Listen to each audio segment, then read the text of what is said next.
On est au mois d'août 2021. En regardant les courbes des nouveaux cas aux USA, en Israël et dans d'autres pays, on se dit « mais est-ce qu'on va en finir un jour ?» C'est des pays où il y a beaucoup de personnes vaccinées, pourtant les personnes vaccinées s'infectent. Mais finalement, qu'est-ce qu'on a gagné du vaccin?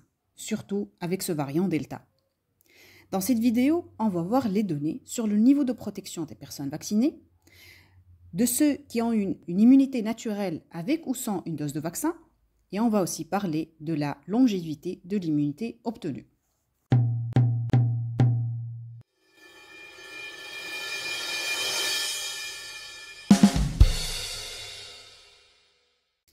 Le variant Delta du coronavirus est maintenant le deuxième virus le plus contagieux de l'histoire de l'humanité.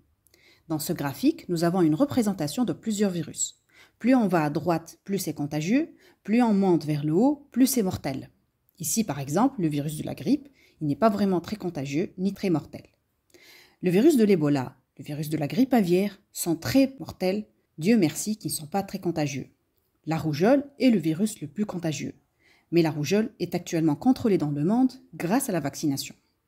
Là, on voit le coronavirus de Wuhan et le coronavirus dans son variant Delta. On voit que le variant Delta est pratiquement plus contagieux que la majorité des virus. Et il est un peu plus mortel que le variant original de Wuhan. Ce variant envahit le monde. À la date de la publication de cette vidéo, les USA sont en train de vivre une grosse vague de nouveaux cas de coronavirus dans une population de 330 millions de personnes, dont la moitié est vaccinée. Le CDC a publié des données d'infection aux USA entre le 1er mai et le 25 juillet 2021, une période pendant laquelle le variant Delta remplaçait le variant Alpha aux USA.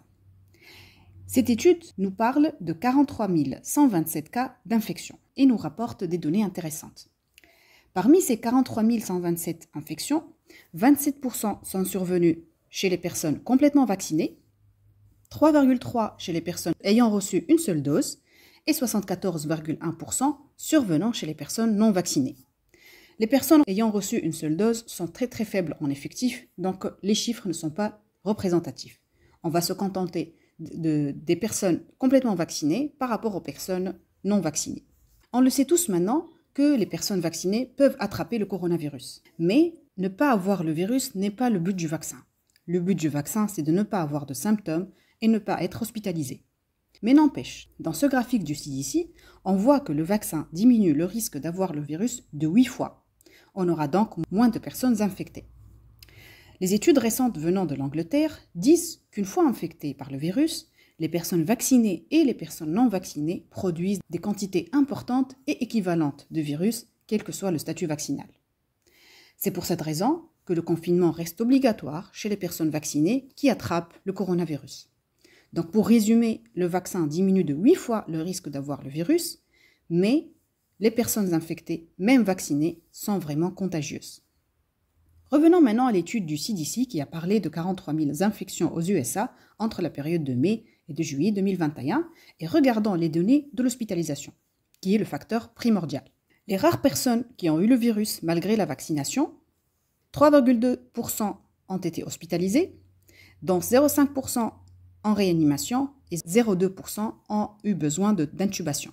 Par contre, chez les personnes non vaccinées qui ont eu le virus, 7,6% ont été hospitalisés, dont 1,5% en réanimation et 0,5% d'intubation.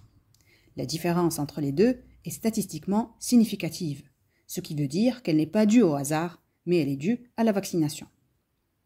Les résultats disent que les non-vaccinés ont 29 fois plus de risques d'être hospitalisés, ou autrement dit, les vaccinés sont 29 fois plus protégés contre l'hospitalisation par rapport aux personnes non vaccinées. Ces données sont rassurantes et nous permettent d'être optimistes. Nous avons aussi de nouvelles études concernant l'efficacité et la longévité de l'immunité du vaccin contre le variant Delta. Ces données nous viennent de l'Angleterre, qui vient de faire une vague au variant Delta et dont la population est hautement vaccinée par principalement le vaccin AstraZeneca et le vaccin de Pfizer. C'est une grosse étude parlant de 384 543 personnes vaccinées. C'est vraiment une des plus grosses études publiées. Cette étude-là confirme aussi la protection contre le variant Delta. 67% pour l'AstraZeneca, 82% pour le vaccin de Pfizer. Une information intéressante sort de cette étude est que l'infection naturelle et l'immunité naturelle offrent une immunité au moins similaire à celle obtenue après 2 doses de vaccin. Encore plus intéressant, l'immunité obtenue après une infection naturelle plus une dose de vaccin est même supérieure à celle obtenue après 2 doses. D'ailleurs, ce groupe de personnes ayant fait une infection puis ayant reçu le vaccin semble être le groupe le plus protégé. Maintenant, on n'a pas vraiment de résultats concernant les personnes vaccinées qui font l'infection. Mais mon propre avis me dit que ces personnes-là auront aussi une meilleure protection que ceux ayant reçu uniquement 2 doses de vaccin. Maintenant, si on veut comparer le vaccin de Pfizer et le vaccin d'AstraZeneca, les résultats disent que l'immunité obtenue après le vaccin de Pfizer s'obtient plus rapidement, mais elle est moins prolongée dans le temps et chute après, comparativement au vaccin d'AstraZeneca qui met plus de temps pour donner une immunité, mais elle est prolongée dans le temps.